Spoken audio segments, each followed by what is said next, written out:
And we keep things rolling here on the Sports Cubicle. I'm your host, Mike Mercado. I want to thank you so much for making us a part of your day. And over the last few months, it has been a theme on the Sports Cubicle is talking about stadiums, about rebuilding, relocating, and all the money that is going to go in these new stadiums, these new buildings, these new cathedrals, these new monuments to the billionaires that own these teams.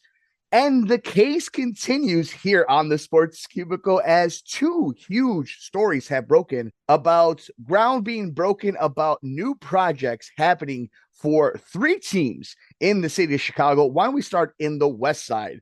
This comes to us from WTTW. United Center owners unveil a $7 billion proposal to redevelop area surrounding area into mixed-use space.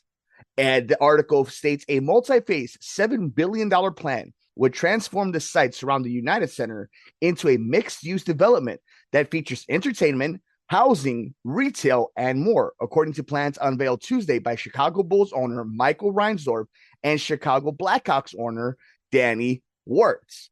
The privately funded plan would redevelop more than 55 acres of land surrounding the United Center to include a music hall, housing, hotels, retail space, and public space. If approved by the city, the first phase of construction could begin as soon as spring of 2025. The initial phase of the project would focus on redeveloping surface parking lots adjacent to the arena. The first phase would start construction of a 60,000 seat capacity theater style music hall, green space, and hotel retail options. The development plan, named the 1901 Project, is a reference to the United Center's address at 1901 West Madison Street on the city's near west side. Quote, the vision for the 1901 Project is to be impactful investment and economic opportunity to the west side that complements and supports its rich history and galvanizes its vibrancy, Ward said in a news release. The United Center is home to the Chicago Bulls and Chicago Blackhawks. The area hosts more than 200 events each year, including sporting events, musical performance, welcoming 3 million guests annually.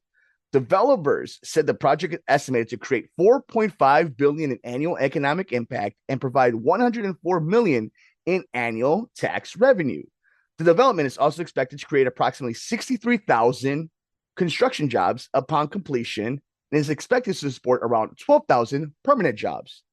The length of the project is dependent on city processes and community dialogue, according to a United Center spokesperson. So there's a lot to digest there. And I guess the first thing is it's going to be privately funded. And it's interesting that this is coming from Michael Reinsdorf. And after all the news and all the rumors and murmurs of Jerry going down to Springfield, talking to Governor Pritzker to try to get funding for a brand new stadium in the 78th for the White Sox to leave the South Side. And they want public money for that. So if we're looking just on the surface, right, like this is all fine and dandy, and this is what teams do now. Professional sports, it's a real estate job.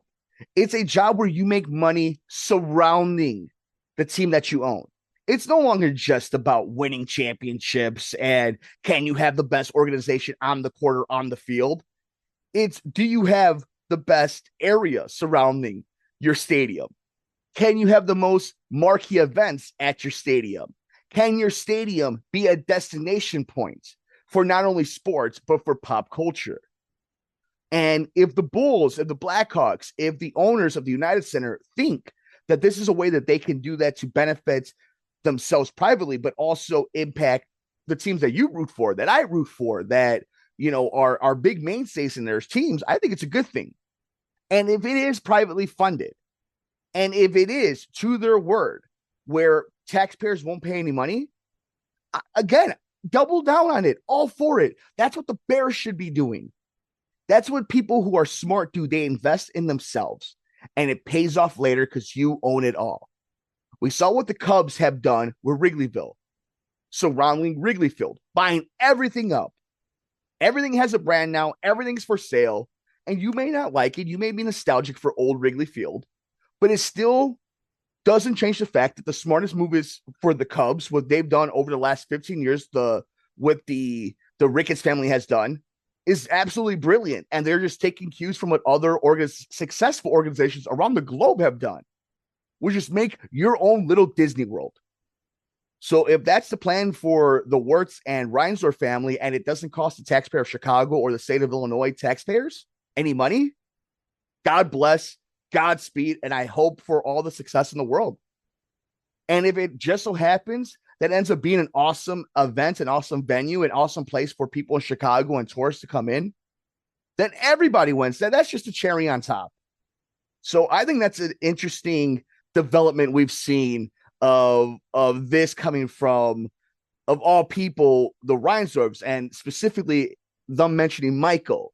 So how much does Jerry have to do with this? We know Jerry has everything to do with this, but it's really interesting, the optics and how they go about it, how these billionaires go about these things. And that's what fascinates me the most, is they don't think like us normal folks. And they have to have cues, and they have to have kind of gut feelings, or they have to have heard certain things to maybe make these decisions. But it's a curious one months later to unveil this plan and say you have all this money, or that it's going to be this much of a project, say it's probably funded, and still ask for money for a different stadium down the road. So an interesting one, though. We'll keep our eye on this to see exactly when the other shoe drops, because we know if something's too good to be true, if it sounds like it, it probably is. So I'm sure there's going to be a bill for the citizens of Chicago and the state of Illinois that are going to have to fill bills. So we will see if that's the case. But the United Center owners unveil a $7 billion proposal to redevelop the area surrounding the United Center in a 1901 project. The 1901 project looks to be starting in 2025. We want to know your thoughts. Do you think this is a good thing for the city of Chicago, the state of Illinois? Do you care, as long as you don't have to pay anything, as long as your taxes aren't affected by it? Do you think this is the way to go? Let us know your thoughts. And another team that we have to focus on here on the Sports Cubicle that is also in the middle of some interesting construction news, it's the Chicago Sky. This comes to us from Yahoo Sports. Chicago Sky building state-of-the-art performance center in Bedford Park. Team announces. This is from Michael Johnson at Yahoo Sports.